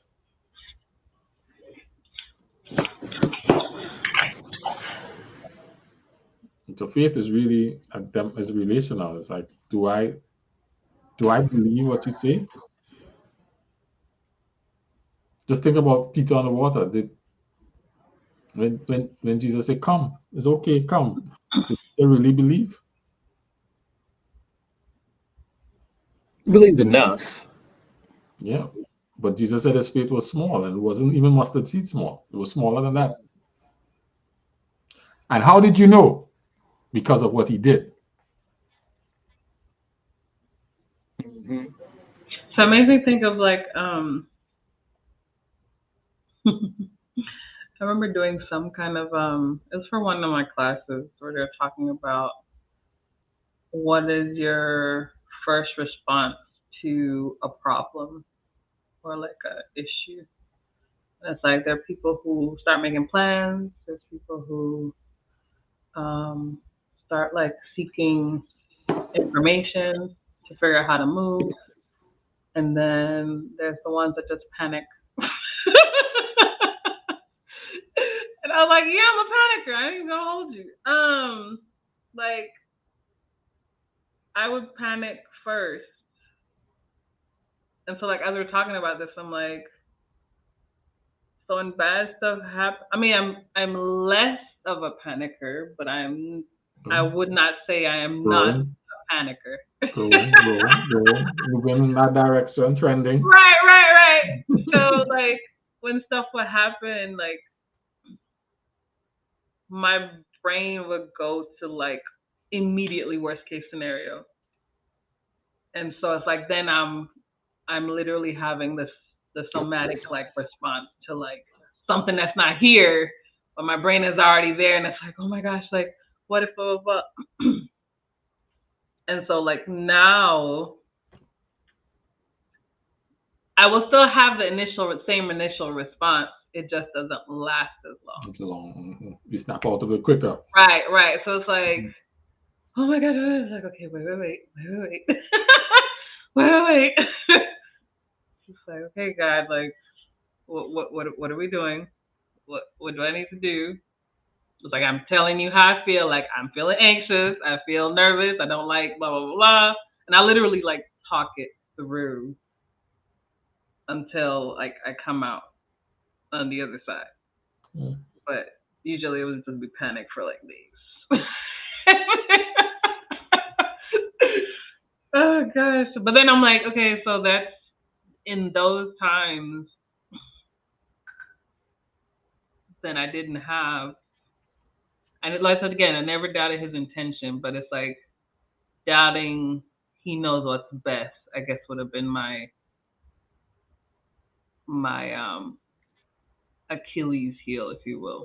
Like, I would frame it differently, Lorraine. mm-hmm. I would say I just want what I want. I mean, I still want what I want. I still want what I want. It's not even doubting he knows what's best. Yes, you know what's best, but I still want this. Oh, well, right? yeah.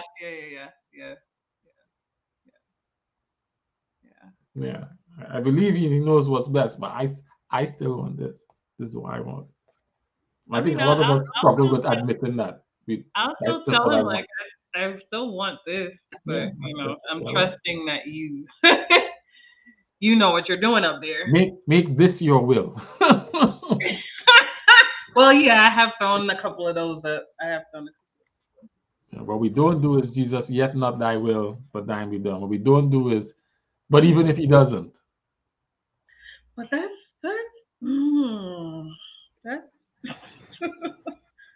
I'm scared to say stuff like that. All right. Yeah. Because, like, you don't know what you're saying. Like, for some, look. That can mean anything. That can mean everything goes downhill from here, but you still make it to glory. Like, you know what I mean? Like, what if it cost me my life? Yes, I'll trust you, Lord. Right, what if I lose everything I hold dear? Yes, I'll trust you, Lord. So the question is, do I trust you, Lord? Right. Work in progress. Yeah. Yes, absolutely. But I think that it's always important to acknowledge what's the real here. You know, we dance around it, but no, I don't really trust you. Mm-hmm. I don't. Mm-hmm. And all of these hedging that I'm doing is really just because, and this is what we were talking about at the beginning, Kenrick. It's really that simple. Do I trust him or not? Yeah. And if I did trust him, like really trusted him, what would that look like?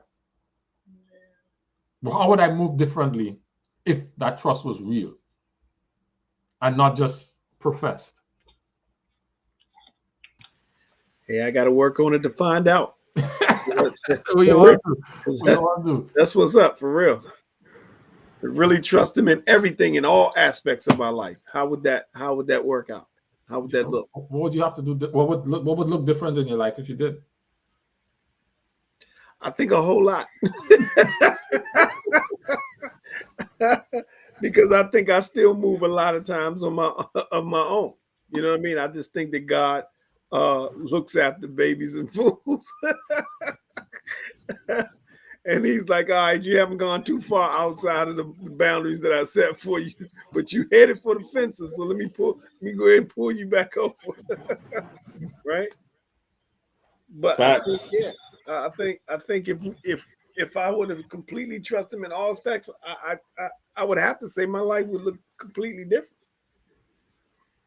I mean, not 100%, but man, majority of it would probably change. Right? And that's why the record is going to be, okay, Cliff, so what did you do? Yeah. This shows you didn't trust him, and this right here shows you didn't trust him, and this right here shows you didn't trust him. Oh, but this over here shows you trust him, and this over here shows you trust him. And this record is a record of trust, man. Oh, you had faith. All right. Welcome in grace access for you. Please, Lord. You know, and I'm saying that nervously with a giggle, like, yes, please, Lord, let it be that way. But it's going to require some work, bro. And Kenrick, that's when we talk about lordship. That's where that all ties in, right? Like when you decide you're going to follow Jesus, you decide to subject your will to His. Correct. Which now means you're whatever you want over what I want. And you start there, and then you develop this relationship or trust that it becomes second nature. You know? Remember years ago they used to have that WWJD, what would Jesus do? What does he want me to do? I wouldn't even say what would he do. What does he want me to do? What does he want me to do? Yeah. But yes, similar to what would Jesus do? Because you don't really know what he would do per se. Yeah, I tell you, I've had some incidences in my life where I've had conversations with the Lord, and He said, "Yeah, I wouldn't advise you doing that because if you do that, this is it's not going to go the way you want it." And I'm like, "All right, I won't do it." And then I go ahead and do it anyway. And He said, "Told you not to do that." So here it comes. Buckle up. Buckle up, baby. And you see it happening, and you're like, man, why didn't I just listen? Like, why didn't I just listen? That would be too much like right. Yeah, and it's like, man, I could have avoided all of this if I just had listened. And the thing about it is, man, I've had plenty of great experiences in my life that have given me opportunities of faith. I mean, miracles and all kinds of things that have shown me that I should have a greater faith than I had. Right. One of my cherished cars that I got was an act of faith. Matter of fact, all of my cars have been, but one of my cherished cars was an act of faith. You know, we were going to yeah, I'm going to leave that part out. That still kind of stings me that I bought my wife a car on my birthday. We still got issues with that, but anyway, act of faith. But we went and we were looking at the car. Look, getting her car was an act of faith. We prayed about it.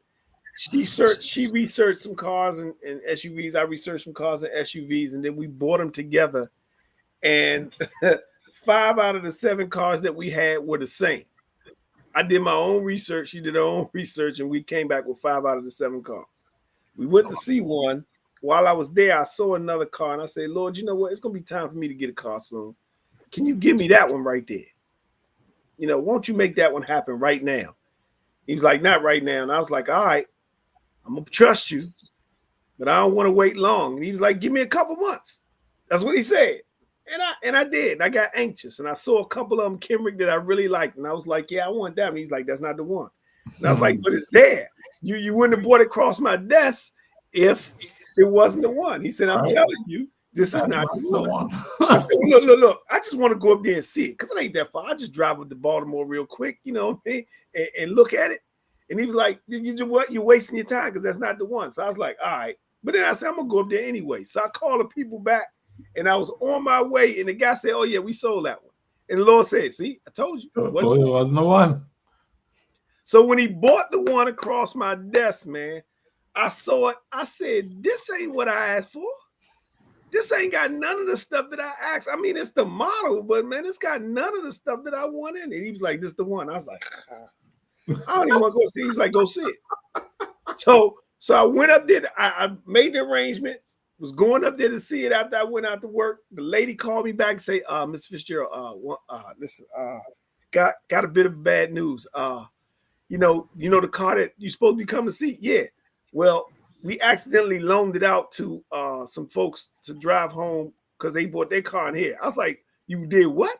It was like, yeah, it wasn't supposed to be on the loaner car thing, but some kind of way it got listed as a loaner car. So when they bought their car and to get fixed, we gave them that car. I was like, my car is a loaner car, Lord? The one that you want me to get? It's a loaner car? So man, they say, look, we trying to catch the people to bring it back. We should get back in touch with her. She said, hold on. So she called me back. She said, I'm sorry, we can't catch him. We can't get in touch with him. We'll catch him on Monday morning. So Monday morning comes, she calls me back. She said, hey, look, we got the people. They didn't go that far. They really just went home and came back. So they didn't put a lot of miles on the car. Do you still want to come see it? I was like, yeah, all right, I guess so. The Lord want me to come see this thing. Long story short, man, I went up there to see the car. When I looked at the car, I was like, all right, it's the car I want, the color I want, but I don't know. So the guy was talking to me about it. I sit in the car, and I kid you not, this thing had more stuff in it than I had ever asked for. And it wasn't listed. It wasn't in the description. It wasn't in the description at all. And it was at that moment the Holy Spirit told me, he said, I took this car off the lot for you because of what was happening. You would have never saw this car if I left it here. So I had somebody come and take it and loan a car, keep it over the weekend so nobody knew about it, nobody saw it, and I brought it back specifically so you could come get it. And when I came and get it, it was locked away from me under a price that when the manager came out and looked at it, he said, this car is $8,000 under price. And I said, hold on, you got to give it to me at that sticker price. Because that's what you advertise it That's at. what you advertise My it at. business. And he balled it up in his hand and he said, if you don't get it tonight, I'm rewriting it right now. I said, don't worry about it. God bought this car right to me. You know, that reminds me of the verse, Cliff. Come on, man. Delight yourself in the Lord, and He will give you the desires of your heart. Come on now. And So when you sometimes He have knows the stuff desires like of your that, heart better than you know them. You think that's the desire you had, but I know the desire you had, and what? That's not the car you wanted. Or this is the car that you wanted. This is your car, right? I know better than you. Just trust me. Just trust me. So how come I can't continue to do that in all aspects of my life when I have an example like that? Because we just like the children of Israel. We come through Egypt and get rescued and go to the Red Sea and then cry when we don't see no bread. Oh man, I'm we don't get that's no so water. true. We see water come from a rock and then we want meat. It's just human nature. That it is. We forgetful, and we greedy, and we underappreciative. We don't live in gratitude, and we live in do so, don't like so. So we don't like when our children do it to us, but we steady doing it to God.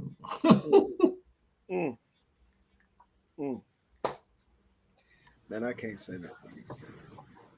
I appreciate that testimony, Cliff. 100%. Oh man, that's just pray for a brother to have more faith, right? hey, all of us. For real. Lauren, you good? And practice it. You know? Yeah. Grow it. Yeah. Kenneth, I know this was your question and you were good a few minutes ago, but just checking in. Yeah. I'm good. I'm good. All right, so Courtney, we started with you with takeaways. All right. Man, this discussion was great.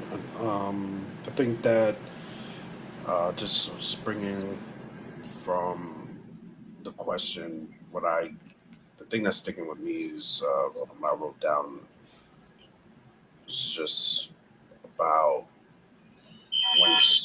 when speaking, and I guess speaking to Jesus, about Jesus. There's something about really meaning it.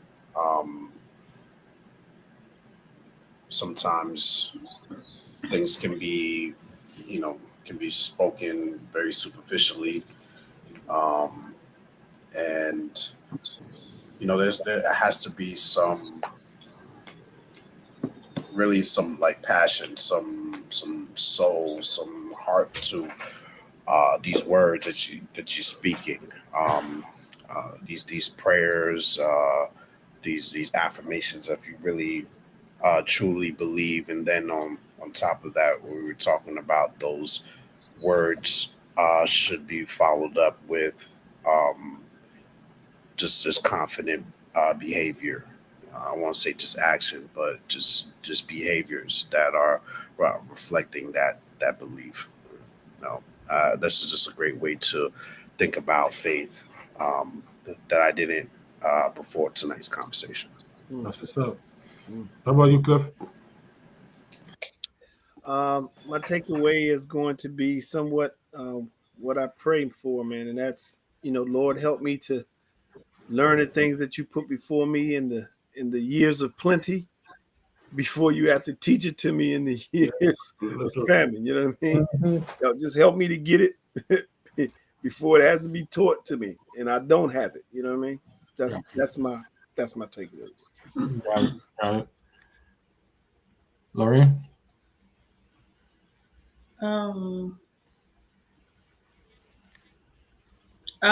It is it's back to like your breakdown of the three, but I added another one. Like where you said trust is in the character, the word, and ability. And I added guidance and leading. Mhm. It reminds me of this quote by De Blair Snell, where he's in his book, his recent book, where he was saying, every adjustment is an upgrade. So regardless of the situation, just because it doesn't look how you want it to look, if God is the one making the adjustment, it's an upgrade, regardless of how it looks on the front end. And so it's like leaning into that when things are not going how I would preferably like it to go. If I'm trusting that he knows what's best, then remember, like, it's an upgrade. Like, it may not look like it right now in the moment, but and even if the upgrade is an upgrade in character. Yeah. How about you, Karen?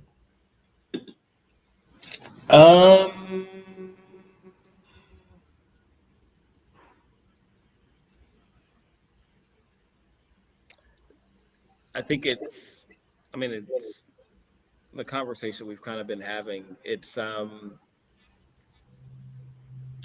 of the things that stuck, as we say in Tennessee, that stuck out to me is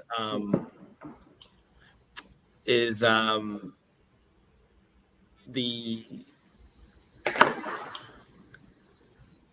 disciples were, they were doing this for someone else. It wasn't even like they were looking for it for themselves. And so even the disguise of, and I think you mentioned it earlier, when we first started the conversation, was, realizing, understanding the why,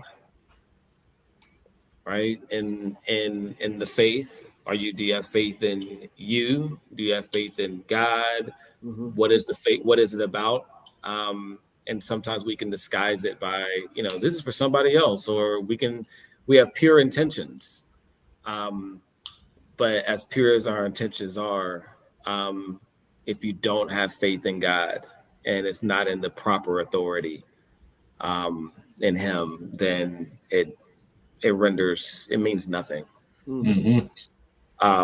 And so, in reading that and then in the conversation, that's kind of one of the things that I walked away with. I started hearing brownstone in my head. If you love me, say it. If you trust me, do it. If you want me, show it. If you need me, prove it. That's it. That's what I started hearing in my head.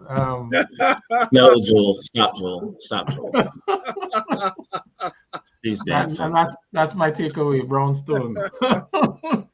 Oh my Faith requires me to brownstone. Yeah. Tell Jewel we said hello. I don't know that reference. I'm sorry. What? No, you joking.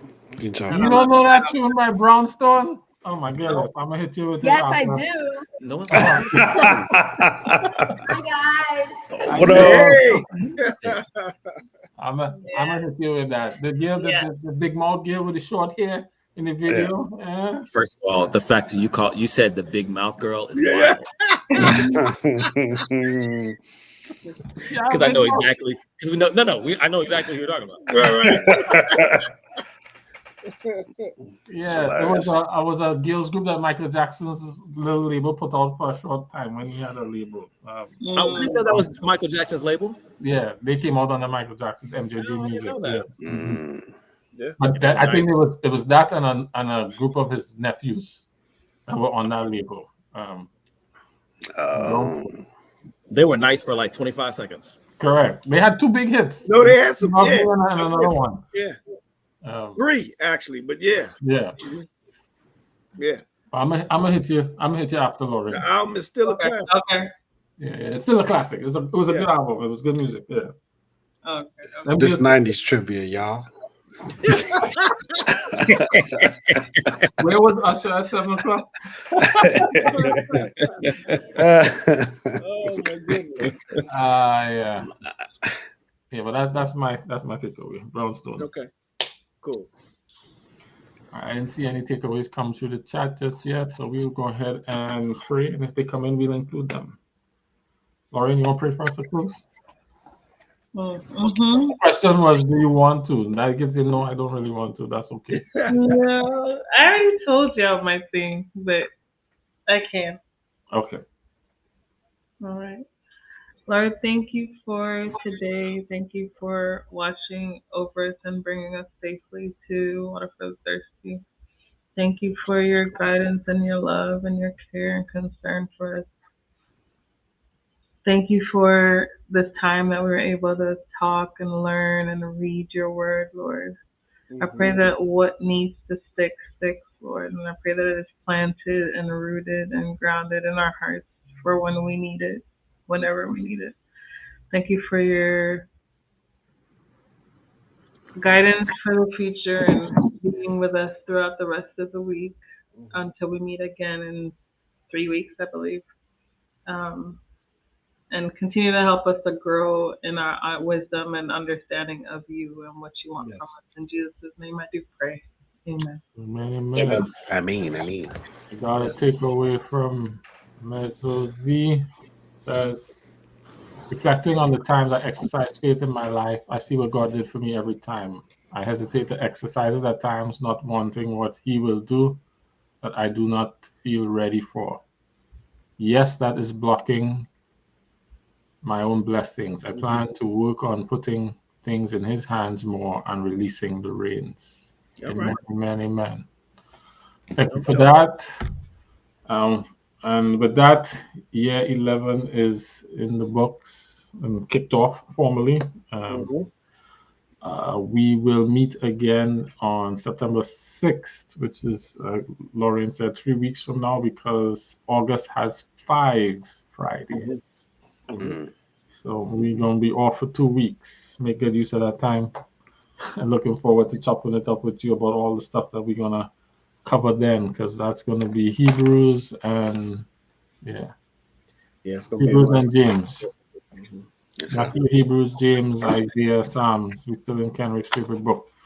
We'll also be visiting one of Kenrick's favorite characters, and Hosea and Gomer. I'll be there for that one. Yes, you will. I appreciate you all for journeying with us for these 10 years as we enter into the 11th, where God is going to lead us and take us and continue to grow us. Currently, we was talking about growing faith.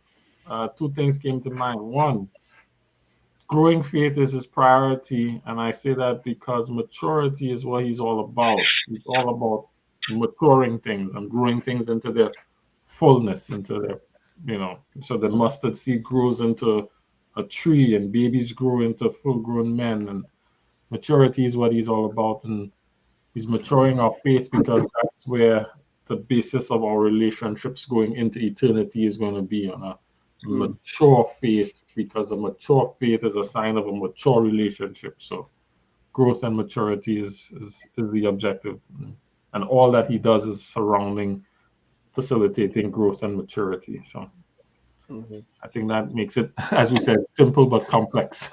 Simple but complex, exactly. Complex, yes.